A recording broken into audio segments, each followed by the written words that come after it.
تم حق چھین لینا اور ان سے نہیں بتا رہے کہ حق مت مانگیے گا. تو کہا کہ نہیں, مجھ سے پیغمبر نے کہا تھا, بی بی نے کہا کوئی گواہ لے کیا. عزیزان گرامی, اس نے کہا میرے پاس کوئی گواہ نہیں ہے, رسول خدا نے تنہائی میں کہا تھا. تو ایک خاتون بولی بابا جان تنہا نہیں تھے, میں بھی پردے میں بیٹھی ہوئی تھی, میں نے سنا تھا. عزیزان گرامی, جس نے گواہی پیش کی, توجہ کیجیے گا, سارے مجمع کی توجہ ہو, جس نے گواہی پیش کی اسی نے کل اپنے باپ کے مرنے پہ کہا میرے بابا کو میرے گھر میں دفنا دو. کہا یہ رسول خدا کا گھر ہے, آپ کا نہیں. کہا میری میراث ہے. جو جناب سیدہ کی میراث کا انکار کرتے اپنی میراث کیسے مانگے؟ پتہ نہیں بات واضح ہے یا نہیں ہے. عزیزان گرامی, کہا کہ میری میراث میں میرے بابا کو دفنا دو. کہا کہ تم نے تو کہا تھا بابا جان انبیاء کا کوئی وارث نہیں ہوتا. یہ آپ نے بالکل صحیح کہا, میں سن رہی تھی. عزیزان گرامی, پھر اپنی میراث مانگنے کا حق نہیں رہتا. میں بہت آپ کے سامنے تفصیل سے پیش کر رہا ہوں, مقدمے کو سنتے جائیے گا. تو عزیزان گرامی, جناب سیدہ نے کہا کہ تو گواہ لے کے آ. کہا کہ نہیں, گواہ آپ لے کے آئیے, کیونکہ باغ فدق آپ مجھ سے مانگ رہی. بی بی نے کہا میں مانگ نہیں رہی ہوں, باغ فدق میرے پاس تھا, تو نے میرے ملازموں کو ہٹایا. توجہ کیجئے گا عزیزان گرامی, پوری دنیا میں قانون ہے, اسلام سے لیا گیا, برطانیہ نے دیا ہے. دا لا آف پوزیشن اسے کہتے ہیں, قانون قاعدۃ الید عربی میں کہا جاتا ہے, یعنی قبضہ جسے کہتے ہیں کہ جو چیز جس کے قبضے میں ہوتی ہے وہ اسی کی ہے. یہ امامہ میرے سر پہ ہے. اگر کوئی آدمی کہے یہ امامہ میرا نہیں ہے اس کا ہے, تو مجھے گواہ کی ضرورت نہیں ہے. جو آدمی میرے خلاف کہے گا نا یہ امامہ اس کا, وہ میرے خلاف گواہ لائے گا کہ امامہ اترواؤ, یہ امامہ میرا. توجہ کیجئے گا عزیزان گرامی, اسے کہتے ہیں لا آف پوزیشن, جو چیز جس کے پاس ہے اسی کی ہے. دوسرا جو مقدمہ دائر کرے گا وہ گواہ لے کے آئے. بی بی نے کہا میرے نوکر ملازم وہاں کام کرتے ہیں, اگر تو کہتا کہ تیرا ہے تو تو گواہ لے کے آ, مجھ سے کیوں گواہ مانگتا ہے؟ اب تک وہاں پہ نوکر کام کرتے رہے, 4 سال سے لوگ کام کر رہے ہیں, تو آج کہہ رہا کہ تیرا, تو تو گواہ لے کے آ.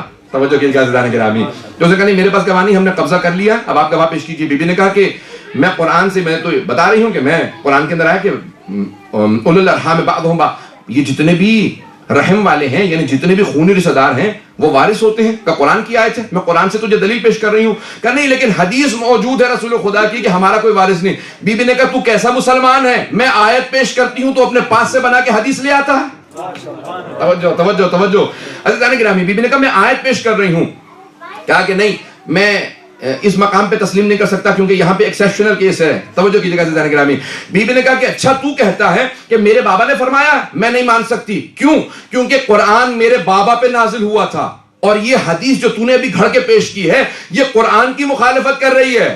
توجہ توجہ توجہ, کہ قرآن کی مخالفت پیش کر رہی ہے. تو ایسا ہو ہی نہیں سکتا کہ میرے بابا قرآن کے برخلاف کوئی بات کہہ دیں. کہ میں تجھے قرآن سے آیات پیش کرتی ہوں جہاں وارث بھی نبی ہے, جس کا وارث ہے وہ بھی نبی ہے.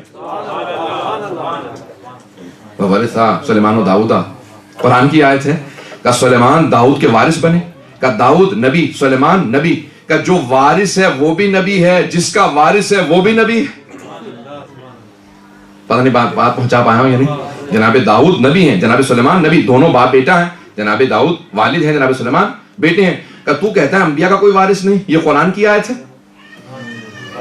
اب جیسے آپ خاموش, پورا مجمع خاموش تھا وہاں پہ. بیوی نے کہا دوسری آیت سن. جناب زکریا دعا مانگ رہے ہیں جناب یحییٰ کے لیے, اور کہتے ہیں رب ہب لی من لدنک, پروردگارا اپنے پاس سے مجھے ایک وارث عنایت فرما, یرثنی و یرث من آل یعقوب. توجہ توجہ توجہ, کہا کہ پروردگارہ جو میرا بھی وارث ہو اور ساری آل یعقوب کا وارث ہو. جناب یعقوب نبی, جو جناب اسحاق کے بیٹے ہیں وہ نبی, جناب یعقوب, جناب یوسف نبی. کہ یہ سارے انبیاء تھے, یہ جناب یحییٰ ان کے بیٹے ہیں وہ بھی نبی, جناب زکریا نبی, جناب یعقوب نبی. کہ تو کہتا ہے انبیاء کا وارث نہیں, یہ سارے انبیاء کا وارث.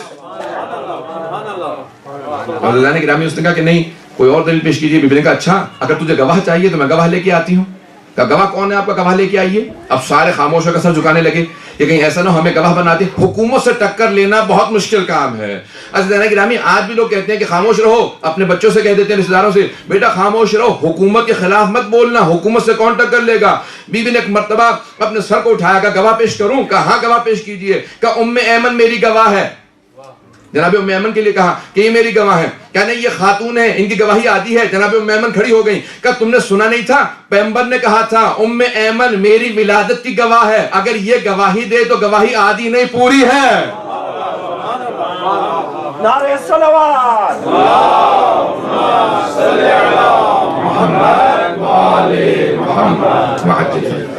بشی کہنا چاہا کہ نہیں مجھے تسلیم نہیں ہے. بی بی نے فوراً اشارہ کیا. بی بی نے کہا کہ دیکھ پھر میرے شوہر علی بن ابی طالب میرے گواہ ہیں. کہا نہیں شوہر کی گواہی بیوی کے حق میں قبول نہیں ہے. بی بی نے کہا تیرے پاس کوئی آیت یا حدیث ہے کہ شوہر کی گواہی قبول نہیں ہے؟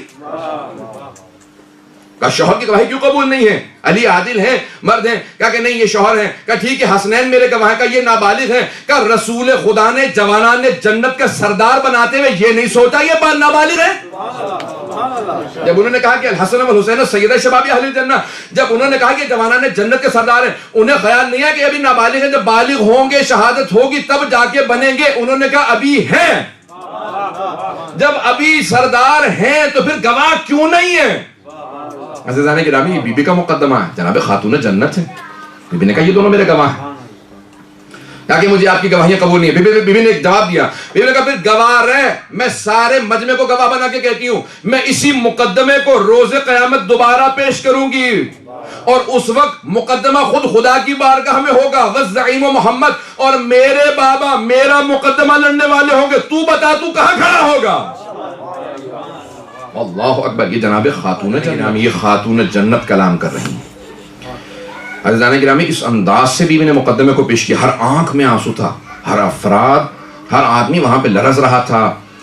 عزیزان گرامی آنکھوں میں آنسو تھے، پاؤں لرز رہے تھے. کسی کے اندر جرت نہیں تھی کلام کر سکے. جب بیوی ہم کلام ہوتی تھی خود وہ خاموش ہو جاتا تھا، اس کی جرت نہیں تھی کہ راستہ روک دے.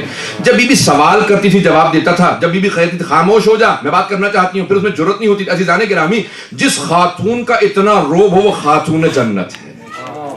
یہ سیدۃ النساء، یہ حوض کوثر کی وارث، سورہ کوثر کی مصداق ہیں. عزیزان گرامی ایک روب تھا سارے مجمع پہ. بی بی نے ایک مرتبہ اپنی ابا کو اٹھایا اور خواتین سے آواز دی کہ واپس چلو مجھے گھر تک پہنچا دو. وہ جو چاروں طرف خواتین کھڑی تھی نا وہ سب رو رہی تھی. جب بی بی نے آواز دی نا کہ مجھے گھر لے چلو تو مورخین کہتے ہیں کہ مستورات بتا رہی تھی کہ بی بی کے دونوں ہاتھ مستورات کے کاندھوں پہ تھے اور پاؤں زمین پہ خط کھینچ رہے.